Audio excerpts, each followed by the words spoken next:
c'est toujours important d'avoir une visibilité qui est différente de nos lecteurs, de sortir des gens qui ont l'habitude de nous lire, d'avoir des gens qui sont des intermédiaires avec d'autres lecteurs. Donc c'est effectivement important d'être présent en plus dans des endroits où se font des échanges, en dehors des caméras, en dehors des tables rondes, de rencontrer des gens dans la vraie vie, des gens qu'on a l'habitude en général de suivre sur Twitter, de suivre la carrière dans les journaux, de rencontrer ces gens concrètement à des endroits, à des lieux physiques, est évidemment toujours intéressant.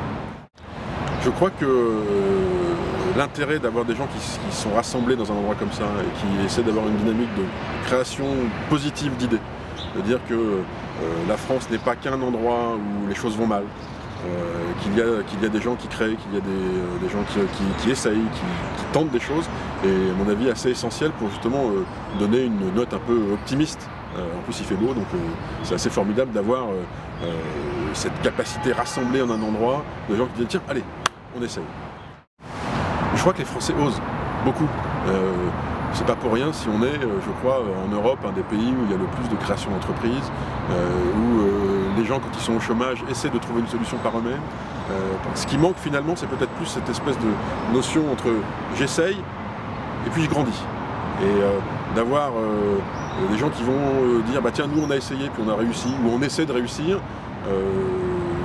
d'entraîner une espèce de voilà, par un courroie de transmission, d'échange, de savoir, et un message intéressant. Je crois que c'est très français d'avoir peur de l'échec. C'est assez intéressant quand on travaille sur Internet et qu'on voit toutes les success stories qui nous viennent des États-Unis, où c'est très, je dirais pas valorisant d'avoir connu un échec, mais c'est assez mal vu finalement de réussir d'un seul coup. Quand on prend par exemple, on va prendre Facebook, parce que Facebook est depuis le début une success story, mais l'exemple de Apple par exemple, avec Steve Jobs qui à un moment crée l'entreprise, quitte l'entreprise, se plante, revient et puis fait d'Apple l'entreprise qu'elle est aujourd'hui. Mais il y a plein d'autres exemples comme ça. Et c'est vrai qu'en France, l'échec est quelque chose d'assez mal vu.